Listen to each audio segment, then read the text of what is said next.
ପିଲାମାନେ ଏଇ ବିଷୟଟି ହଉଛି ପୁଣି ସେମାନେ ହସିଲେ। ଏଇ ବିଷୟଟିକୁ ଆମେ ବୁଢା ହେଲା ପର୍ଯ୍ୟନ୍ତ ମନେ ରଖିବ। ଏଇ ଏମିତି ଗୋଟେ ବିଷୟ, ଆକୁ ଭଲରେ ବୁଝିବା। ଏହା ଆମ ତୃତୀୟ ଶ୍ରେଣୀ ବହିରେ ସ୍ଥାନ ପାଇଛି। ତାହେଲେ ନରସିଂହପୁର ଗାଁରେ କରିମ ଆଉ କୃପାସିନ୍ଧୁର ଘର। ବୁଝିହେଲା? ଦି ଜଣ ସାଙ୍ଗ ଥିଲେ, ସେ ହେଲା କରିମ ଆଉ କୃପାସିନ୍ଧୁ। ଦୁଇ ଜଣଙ୍କର ଘର ଖୁବ୍ ପାଖାପାଖି। ସକାଳୁ ଉଠିଲେ ମୁହଁ ଦେଖା ଦେଖି, ବିପଦ ଆପଦରେ କାନ୍ଧକୁ କାନ୍ଧ ମିଳାଇ ଠିଆ ହୁଅନ୍ତି। ଯାନିଯାତ୍ରା ଓ ପୁନେଇ ପର୍ବରେ ମିଳିମିଶି ପାଳନ୍ତି। କୃପାସିନ୍ଧୁ ଝିଅ ହେଲା ସୋମା, କରିମର ଝିଅ ହେଉଛି ହାସିନା। ଦୁହେଁ ଗୋଟିଏ ଶ୍ରେଣୀରେ ପଢ଼ନ୍ତି, ପାଖାପାଖି ବସନ୍ତି, ଏକାଠି ଖେଳନ୍ତି, ଏକାଠି ବୁଲନ୍ତି। ତାହେଲେ କରିମ ନିଜ ଘରେ ପାଳିଥାଏ କିଛି କୁକୁଡ଼ା ହେଲା। କୃପାସିନ୍ଧୁ ସଉକିରେ ରଖିଥାଏ ଗୋଟିଏ କୁକୁର, ତା ନାଁ ହେଉଛି କାଳିଆ। ତାହେଲେ କ'ଣ, କୃପାସିନ୍ଧୁ ରଖିଛି କୁକୁର ହେଲା, କରିମ ପାଳିଛି କୁକୁଡ଼ା। ବେଳ ପାଇଲେ କାଳିଆ କରିମର କୁକୁଡ଼ାରୁ ଗୋଟିଏ ଦିଟା ଝାମ୍ପି ନିଏ ହେଲା। ପ୍ରଥମେ ପ୍ରଥମେ କରିମ କିଛି କହୁନଥିଲା, ହେଲେ ସିଏ କେତେ ସହିବ ହେଲା। କୁକୁର କ'ଣ କରୁଥିଲା, ଏଇ କୁକୁଡ଼ାକୁ ଖାଇ ଦେଉଥିଲା। କୁକୁରଟିକୁ ଜବତ କରିବା ପାଇଁ କରିମ କୃପାସିନ୍ଧୁକୁ ନେହୁରା ହେଲା। କୃପାସିନ୍ଧୁ ଏଥର କାଳିଆକୁ ଆଖିରେ ରଖିଲା ହେଲା। କାଳିଆ କୁକୁରକୁ ଆଖିରେ ରଖିଲା। ହେଲେ କ'ଣ ହବ, ପ୍ରକୃତି ଛାଡ଼ୁଛି କେଉଁଠୁ ହେଲା। କୁକୁର ପ୍ରକୃତି ଯିବ କୁଆଡ଼େ। ସୁଯୋଗ ଉଣ୍ଡି କାଳିଆ ଗୋଟେ ଦିଟା କୁକୁଡ଼ା ତା ବାଡ଼ିରୁ ଝାମ୍ପି ନେଉଥିଲା।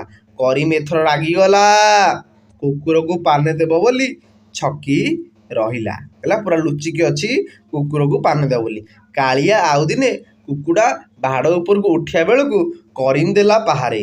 କାଳିଆ କାଉଁ କାଉଁ କରି ଧାଇଁଲା, ସେ ଛୋଟା ହୋଇଗଲା। ବୁଝିହେଲା? ତାହେଲେ ସେ ଛୋଟା ହେଇଗଲା। ଏଥିରେ କୃପାସିନ୍ଧୁ ରାଗି ଯାଇ କରିମକୁ ଗାଳି ଦେଲା।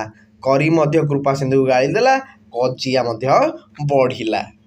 ଏଣିକି ଦୁଇ ପରିବାର ଭିତରେ କଥାବାର୍ତ୍ତା ବନ୍ଦ ହେଇଗଲା। ହାସିନା ସାଙ୍ଗରେ ମିଶିବାକୁ କୃପାସିନ୍ଧୁ ସୋମାକୁ ମନା କରିଦେଲା। ବୁଝିହେଲା? ସୋମା ଓ ହାସିନାଙ୍କ ଭିତରେ ମିଳାମିଶା କଥାବାର୍ତ୍ତା ମଧ୍ୟ ବନ୍ଦ ହୋଇଗଲା। ଏଥିରେ ସେମାନଙ୍କ ମନ ଭାରି ଦୁଃଖ। ଆଗ ପରି ମୁହଁରେ ନଥିଲା ହସ। ଦିନକର କଥା, ଖେଳ ଛୁଟିରେ ବିଦ୍ୟାଳୟ ପଛ ପାଖ ନଈ କୂଳରେ ହାସିନା ବୁଲୁଛି। ହଠାତ୍ ଧପ୍ କରି ଗୋଟିଏ ଶବ୍ଦ ହେଲା। ହାସିନା ନଈ କୂଳକୁ ଦୌଡ଼ିଲା, ଦେଖିଲା ସୋମା ପାଣିରେ ବୁଡ଼ୁଛି ଆଉ ଉଠୁଛି। ହାସିନାର ହାଲୁକ ଶୁଖିଗଲା। ହଠାତ୍ ତା ଆଖିରେ ପଡ଼ିଲା ବରଗଛରେ ମାଡ଼ିଛି ଶିଉଳି ଲଟା। ସେଥିରେ ଖଣ୍ଡେ ବଡ଼ ଲଟାକୁ ଦାନ୍ତରେ ଛିଡ଼ାଇ ପକାଇଲା ଓ ଲଟା ଖଣ୍ଡକୁ ସୋମା ଆଡ଼କୁ ପକାଇ ଦେଲା। ସୋମା, ୟାକୁ ଧରି ପକା ହେଲା। ଦେଖ, ଲଟାଟା ତା ଆଡ଼କୁ ପକେଇଛି ଏବଂ ତାକୁ କହିଲା ତାକୁ ଧରି ପକା। ସୋମା ଲଟାଟିକୁ ଜୋର କରି ଧରିଲା ଓ ହାସିନା ଲଟାଟିକୁ କୂଳ ଆଡ଼କୁ ଟାଣି ଆଣିଲେ। ମଝିରେ ଦୌଡ଼ି ଆସ କରି ହାସିନା ପାଟି କରୁଥାଏ। ହାସିନାର ପାଟି ଶୁଣି କେତେ ଜଣ ପିଲାଙ୍କ ସହ ଗୁରୁଜୀ ସେଠାକୁ ଦୌଡ଼ି ଆସିଲେ। ହାସିନା ଲଟାଟିକୁ ଟାଣିଲା ବେଳେ ଧଇଁ ସଇଁ ହେଉଥାଏ, ତଥାପି ସେ ପ୍ରାଣେ ପ୍ରାଣେ ଲଟାକୁ ଟାଣୁଥାଏ। ତା ସହ ଗୁରୁଜୀ ଓ ପିଲାମାନେ ଲାଗିଗଲେ, ସୋମାକୁ କୂଳକୁ ଆଣିଲେ।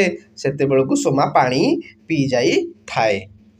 ଖବର ପାଇ କୃପାସିନ୍ଧୁ ଆଉ କରିମ ମଧ୍ୟ ସେଠାକୁ ଆସିଲେ। ଗୁରୁଜୀ କହିଲେ, କୃପାସିନ୍ଧୁ, ତମେ ସୋମାକୁ ହାସିନା ସାଙ୍ଗରେ ମିଶିବାକୁ ମନା କରିଥିଲ। ଆଜି ସେଇ ହାସିନା ତମ ଝିଅକୁ ବଞ୍ଚାଇଲା। କୃପାସିନ୍ଧୁର ମୁଣ୍ଡ ଲାଜରେ ନଇଁଗଲା। କୃପାସିନ୍ଧୁ କରିମକି କହିଲା, ଭାଇ, ମୋତେ କ୍ଷମା କର। ହାସିନା ନଥିଲେ ମୁଁ ଆଜି ସୋମାକୁ ପାଇନଥାନ୍ତି। କରିମ ଓ କୃପାସିନ୍ଧୁ ଖୋଳାଖୋଳି ହେଲେ।